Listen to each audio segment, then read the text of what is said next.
Parliament. Joining me to go through all of these stories now, and the ones inside the papers as well, is Lettice Bromovsky, political commentator with Young Voices UK. Lettice, good morning. Morning, Rosie.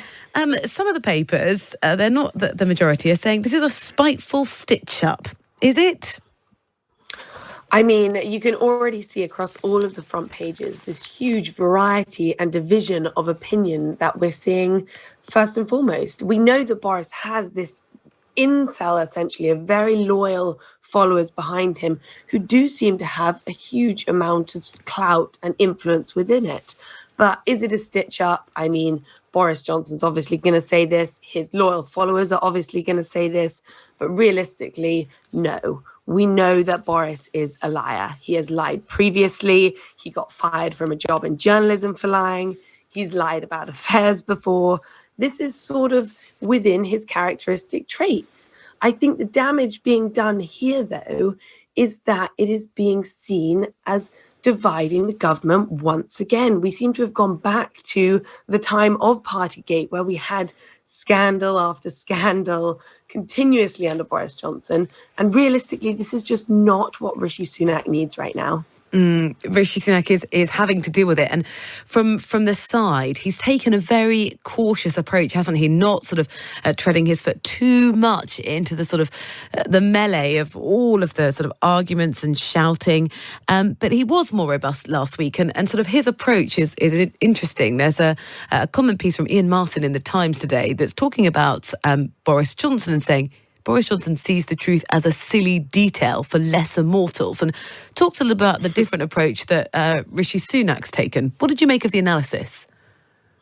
I, to be honest, thought it was quite accurate. I think that Rishi Sunak last week did come out and was more robust against Boris Johnson. And, you know, good on him. I think there are times when he should stand up and defend himself. And I think this is one of those important times when Rishi Sunak simply needs to be seen as a leader, and he needs to be seen as defending his position within the party. There will be a vote on Monday to see whether Boris Johnson should have his former MPs past removed from him, and Rishi Sunak, very well organised, I would say, is going to be out of the country, not out of the country, sorry, entertaining a foreign leader. So he probably will not have to vote in that. But ultimately, there are times when the country needs to see him as a leader. And I think most people no longer have the appetite for Boris's chaos and buffoonery that follows him around. And so I think that Rishi should be standing up for this.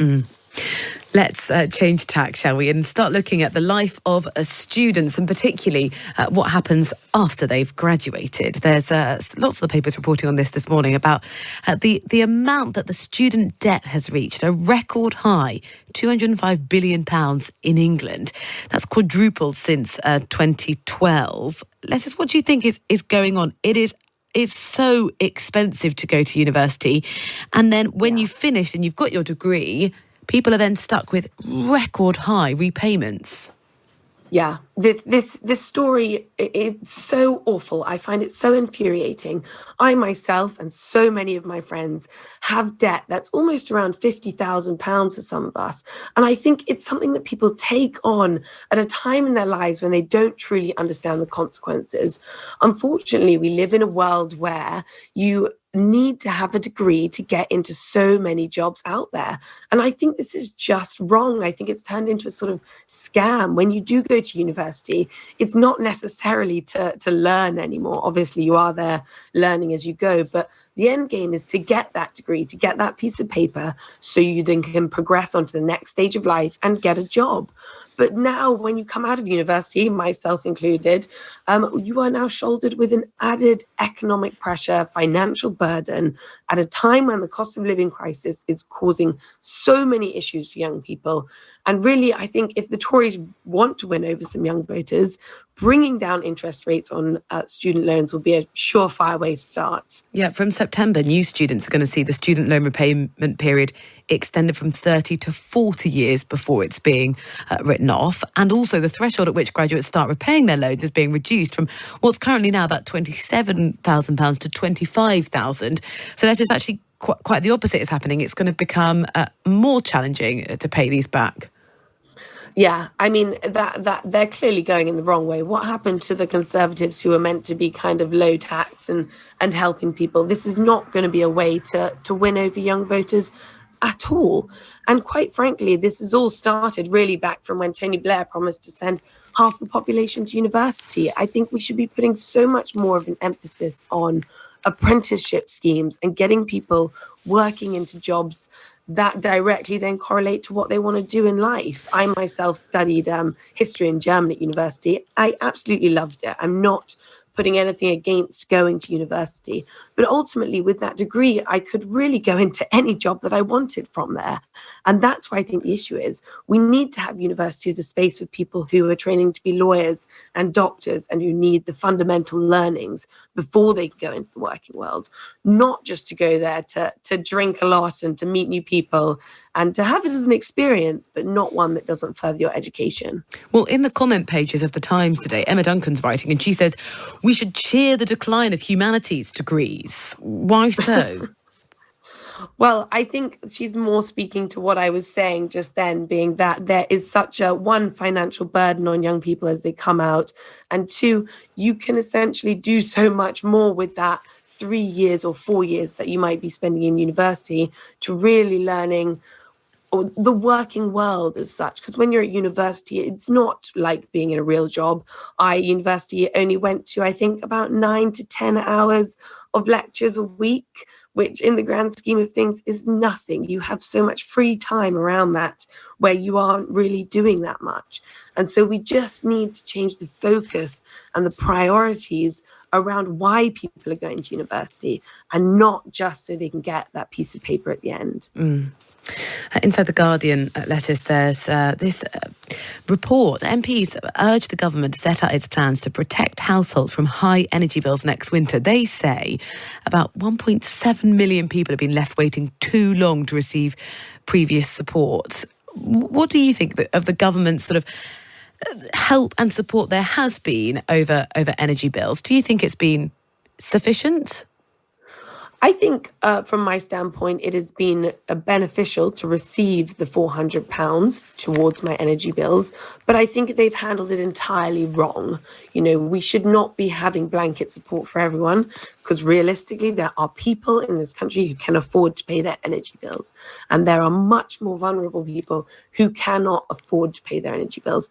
So when we are looking to this next winter coming up, that's where they need to be putting their plans, targeted response to people who can't pay their energy bills. And frankly, I wish the story was more surprising, perhaps. But the government at the moment seemed to be kind of unable to be getting anything done.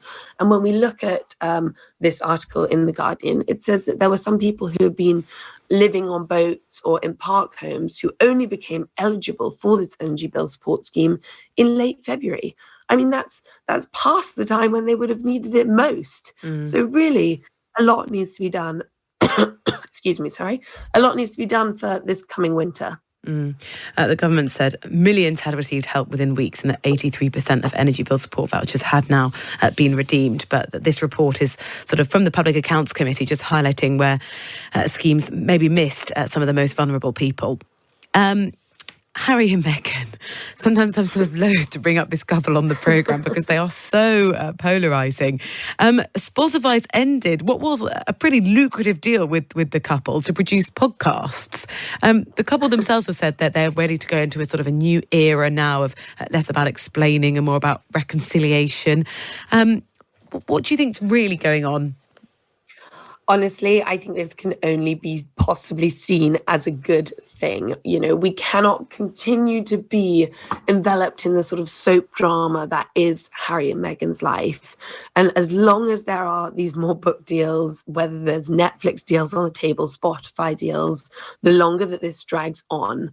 And quite frankly, I hope that in some ways they are kind of tired themselves. You know, Harry is fighting on the front with the Mirror.